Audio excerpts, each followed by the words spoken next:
Well, there you go. That's what some of the country's largest public sector banks, as well as ICICI, made of demonetization and how life has been since 8th November 2016.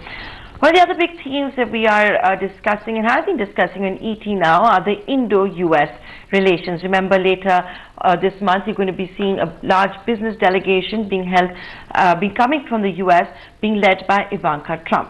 So let's stay with that theme. In fact, Nisha Biswal, the president of the U.S. India Business Council, is joining us now here on ET now. Good evening, Nisha. Thank you for joining us. So let me get straight down to business. Ivanka Trump is going to be visiting India quite soon for the Global Entrepreneurship Summit. What is the industry, both in the U.S. and India, expecting out of Ivanka Trump's maiden trip? Well, as you noted, Ivanka Trump is going to be the head of delegation for the Global Entrepreneurship Summit. And I think there's no better place to hold a Global Entrepreneurship Summit than here in India, in Hyderabad. Certainly India has much to showcase in terms of the entrepreneurship and innovation of Indian businesses, of Indian people. There's been just tremendous innovations that have come out of India. It's also an opportunity for the United States to bring some of its leading innovations and technologies and business leaders, and we're looking forward with the U.S. India Business Council to be part of the delegation and to bring a delegation from the U.S. Chamber of Commerce to the GES. It will also bring together entrepreneurs and leaders of business and industry from around the world. I'm also really excited that this year's GES is going to have a focus on women in entrepreneurship. And I think that that's an issue that is certainly very close to Ivanka Trump and a cause that she has championed as a woman who has been a business leader and run businesses of her own. And I think as we look at so many women CEOs and leaders in India, there's an opportunity here to really think about how we can support entrepreneurship and empowerment of women and ensure that women are able to fully participate in the economy here in India and across the world. Okay, so apart from commerce, industry, the main talking points, what's going to be the larger meaning behind Ivanka Trump's visit for the Indo-US relations?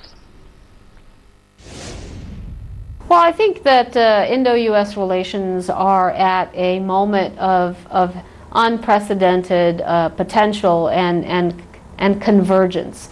If there's anything that has been highlighted through the transition of administrations between, in the United States and in India, it's been the consistency in that trajectory of U.S.-India relations.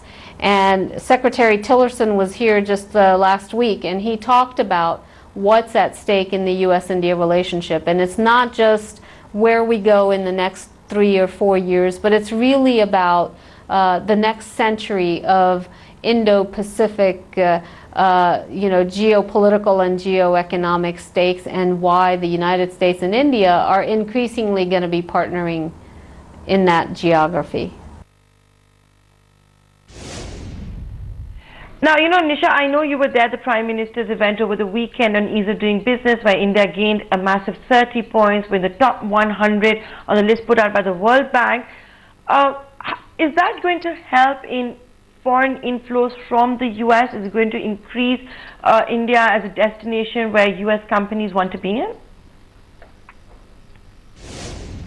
Absolutely. I think what the World Bank Ease of Doing Business Index demonstrates is that there is a forward and positive momentum in reforms and in reducing some of the resistance or some of the issues that have slowed investment in years past. I think the World Bank indices is a compilation of 10 different sub-indices, and India has shown significant improvement in at least 6 of those, and that's pretty remarkable. That means that there has been a concerted effort by this government to make progress, and the reflection in moving up 30 places, which is quite significant. the single largest movement of any country, is a reflection that these efforts are taking root.